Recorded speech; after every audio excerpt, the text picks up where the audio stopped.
today, ladies and gentlemen, we're going to try to get straight into our main topic because I want to try to show 3 phases with the brand new Embo with the bounty hunters, because if you haven't seen the previous video, Embo makes the bounty hunters a lot better for PvP type of content. But the main thing that I really think is key is Embo makes the bounty hunters very good in the Sith race. So I want to try to take the bounty hunters and Embo into phase 1, phase 2, and phase 3. I think that's where the most potential is for Embo and the brand new bounty hunters. So let's go into it. We're going to start off with phase 1 against Darth Niles, because so I've heard with Embo and bounty hunters, this is now a good Jedi training rate alternate team. All right, let's get into phase 1, ladies and gentlemen. I mean, we're just going to talk about phase 1 today because this is one of the most frustrating phases in the Sith raid, but I think there's a lot of potential for Embo and the bounty hunters in other phases like phase 2 and phase 3 and maybe even phase 4 potentially. But phase 1, anything with Darth Niles is just so frustrating because if you don't have a good healer or some way to heal, your team falls apart way too quickly because Embo or Darth Niles goes right under your protection and straight to your health. So your team can fall apart very quick. Let's finish off this guy. There we go, 23,000 damage. Very nice. Let's remove some turn meter here, stun that guy. We're getting close to triggering the contract here, but because of Embo, we're gonna see in a few seconds, Darth Niles is gonna use his AoE, take away a lot of health, and we should counterattack, and because of Embo's plus 50% health steal with his leadership ability, come on, yay, we got the contract triggered, awesome. So, because of the health steal on Embo, we're gonna regenerate our health pretty quickly. Let's see, in a moment here, he's gonna do his AoE, he's gonna do some damage, and we're gonna counterattack. Look, pretty much everyone is back to 100% health, so you don't need a dedicated healer for this team, which is very nice to see. Let's use this right here. 55,000 damage, excellent. That's great to see. All right, counterattack. There we go. So far, so good. Let's regenerate some protection again. So protection regeneration is reason number 1 why this is so important. I'd really want to get Bosk to do Unbreakable, but we have to make Dengar do it. I'm sorry, buddy. Stand out in the open. That's fine. But luckily, because of the leadership, we're gonna have Dengar regenerate health very quickly. So, all right. So survivability is one of the biggest reasons we're able to survive, as we saw with this very busy beginning we have here. Next reason is damage output. One reason why this team works so well with Embo is because we get 7% bonus damage on a bounty hunter basic, equal to 7% of the protection that we're of the target we're hitting. So watch the white numbers. The white numbers indicate bonus damage we're doing. Right there, we got 40,000 bonus damage simply because of Embo's contract leadership, and we also get the big damage on top of that. So a lot of stuff, a lot of damage right there alone. This is why this team is a great Jedi training raid alternative, is because Jedi training raid teams, they rely on exposes, and exposes a mechanism of getting bonus damage. Here, the bonus damage is coming from Embo's leadership, and plus we're getting huge damage on top of it. Let's see, here come big damage.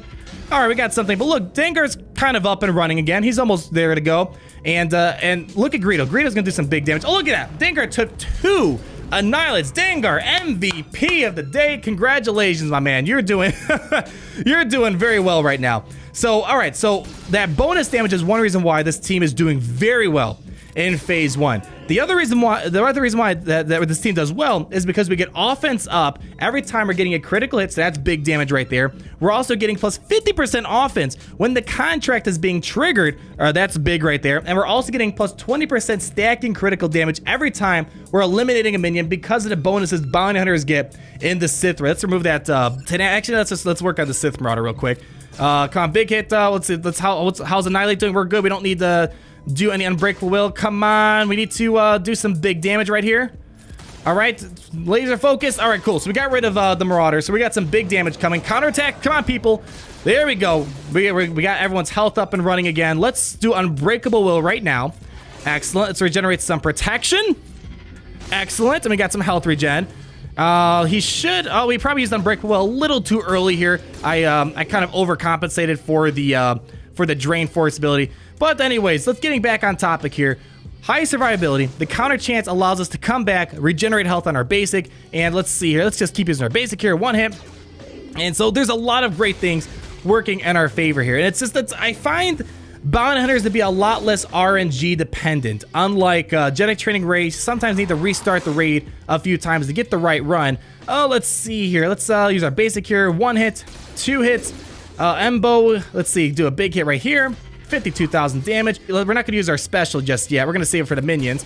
All right, basic right there. All right, so here we go. All right, and okay, cool. So next turn, we got to make sure we get Unbreakable Will up. Who can use Unbreakable? It looks like it's just Greedo. So Greedo, you're going to put Unbreakable Will on, and that's fine. Even though he's going to take a beating, he's going to quickly, let's remove that offense up actually. Let's get rid of that. Greedo's going to be able to quickly regenerate health. Watch. Come on, do some counterattacks here, buddy. Come on. Look at that. Greedo got almost half his health back right there. We should wipe out this guy soon. All right, come on. Oh, so Greedo's not going to counterattack anymore, unfortunately. He's got days on him. There we go. That's very nice. And as you notice, Sith Assassin couldn't go under stealth because we had Dengar in there. When Dengar's around, you can't hide under stealth. Very nice indeed. There we go. Greedo's back up to 100% health based off one attack right there. Very nice. Embo's going to use Unbreakable Will next turn. There we go. Time to use Unbreakable Will. Let's pop that up here. All right. And, all right, next turn he's going to use Annihilate, but that's fine. Let's use our basic here. Keep getting some big damage. 40,000, 40,000. Man, my goodness. Big damage, high survivability, and the counter chance. This is exactly what Embo's all about. Look, I'm not a raid expert by any means. I don't want to take credit for being the best raid guy ever. I may be a little above average when it comes to understanding the raid, but I find this very easy. I'm not really thinking much, and I'm just having a lot of fun, which is very important. Let's get rid of that right there. Boom. Let's get rid of Marauder. All right, so we're doing well so far. We're almost at Enrage. I did almost 4% damage, and I can guarantee you can do even more if you optimize the mods. I didn't really optimize the mods for this team, and if you time everything a bit better, you're gonna get a lot better of a run. I seen someone do almost 5 million damage. I think their name was Lorinder. I'm gonna leave their channel link down below if you want to see how to do it. I think even Nukin, he shows how you can get 5 to 10% with an Embo lead in phase 1. Very good character overall. So now we're enraged, and I mean, I'm happy with this run. This is what I didn't really practice to get this run in, and I had fun, and it was very easy to accomplish here. Here we go, and let's see what was the damage we got right there? Almost 5%. So 2 million damage. Again, I'm no raid expert by any means. I didn't optimize the mods. I'm trying to commentate and educate you guys on why this works in a general fashion, but I've seen people get 5 million damage with this team. It's a lot of fun to do it in the meantime. 24 hours later.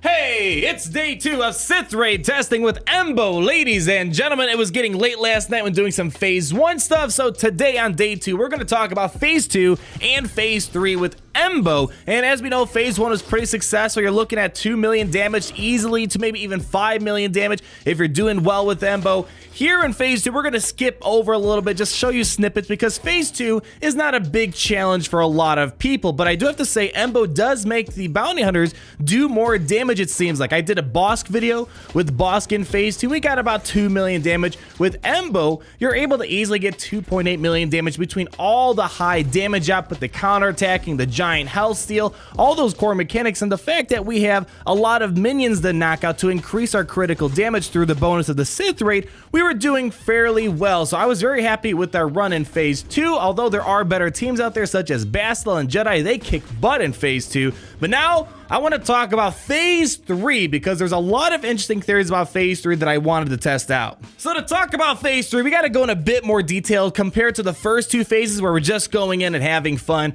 With phase 3, there's a history behind it. If you recall, at the dawn of the Sith raid, one of the biggest first lineups that we found for phase 3 was called the Chex Mix lineup. I'll leave a link down below. Still a very good lineup. The whole goal was to have a lot of attackers and have a Commander Luke Skywalker lead, and you want to quickly knock out one of the lightsabers, then get tenacity up from Chirrut onto Han Solo, and then you want to get Deathmark on Darth Traya, have Han Solo stand alone, and because you have a lot of attackers, you're getting plus 100% bonus offense per attacker, and then you just constantly want Darth Traya to hit Han Solo, and because of Han Solo's unique and Commander Luke Skywalker's leadership, you kept getting Han Solo to do his basic over and over again, hitting a Deathmark Traya, doing some pretty big damage very quickly. But then a few months later, an even better team came out. They required a bit more luck, but it was called the Flaming Hot Greedo Mix. It's something that just happened recently because a few weeks ago, the developers finally fixed Greedo's unique so he has no cap on how many times he can use his basic. Virtually, he can have unlimited attacks on his basic if luck is on your side. And with this lineup, people were getting about 3 to 4 million with it. So now that we have Embo, the theory came up in my mind and many others is, hey, we got Embo. His contract gives a ton of offense plus 50% offense, and there's a lot of health steal, so Greedo can survive long when he's counterattacking and he gets an increased counter chance, so he's more likely to counterattack on a Death Mark Darth Traya. So when you're doing this type of lineup that requires a Death Mark and an attacker that can attack a lot, you want to try to get a lineup that has as many attackers as possible. Embo is an attacker, fortunately. Then we have Greedo as an attacker, and we also have Chirrut as an attacker. And in Pow slot, I like to put Pow in there. Although you can get offense up from Embo's leadership, it's nice just to make sure you have offense up before you go into battle with standalone on Greedo. So Pow, he's simply there for the offense up, but I found you can put Boba Fett in that slot if you feel pretty comfortable that your Greedo will get offense up before he gets into standalone. And as you know, every critical hit Greedo gets, he has a chance to keep using his basics. So you want to make sure you get as high of critical chance as possible. So what I did is I went and had Greedo use Threaten, because when he uses Threaten, he gets critical chance up to everyone. And then the cool thing is, Embo with his helmet, he's able to one-shot one of the lightsabers, does some pretty good damage. And then once you get rid of one of the lightsabers, get Death Trooper to apply Death Mark onto Darth Traya. Make sure you get that tenacity up from Chirrut onto Greedo, and then have Greedo stand alone, and then go to town. Now, you might not get lucky, he might not get a lot of bonus attacks. That's why I said it took me about 10 times, and on the 10th try, we got Greedo to get off a lot of bonus attacks on his basic. And again, as I said, virtually, there is no cap on how many times he uses his basic, but you need to make sure you're landing those critical hits as much as possible. So besides using Threaten to get critical chance on Greedo, one of the better ways to ensure you're getting as many critical hits as possible is to load up Greedo with critical chance mods. Greedo's unique gives him plus 15% critical chance. I was able to get Greedo to 75% critical chance, but if you can get him to 100% critical chance and you get that critical chance up buff, he's gonna constantly get those critical hits pretty much all the time, which increases your likelihood of getting a lot of attacks to chain up. But as you kind of see in the run, there was a lot more potential for me to do a lot more damage in the lineup. Right when I got Greedo the standalone, Darth Traya dodged one of his basic attacks, which means I probably missed out on a lot of daisy chain basics. Secondly, as I said earlier, hard to get Embo's contract to trigger, which means we're missing out on a lot more damage and a lot more counter chance that was hidden inside of Greedo's payout. But eventually, we did get his the contract to trigger a little bit late into the game, but once we did, Death Mark disappeared, and there was a strand of about 10 hits where the basic alone was doing 100,000 damage over and over again. It would have been so nice if Death Mark was still on Traya when that happened, but unfortunately, this lineup does require some luck, so you might not get it. So even without Death Mark doing too much work, Greedo was able to do about 3 million damage in that run. So in theory, if you can get Embo's contract to trigger early enough for Greedo, this lineup can do some really big damage, and probably more than the Flaming Hot Greedo mix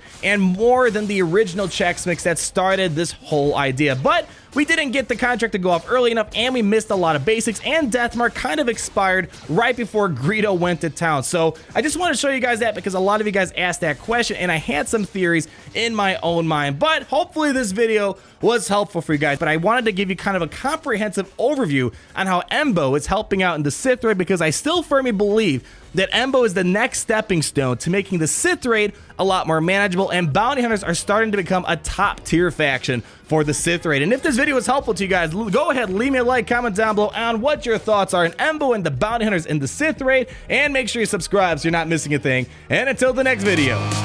Party Richter, Party Richter. Down, down, down, down. Party Richter, Party Richter. Son of a bitch. Party Richter, Party Richter. Down, down, down.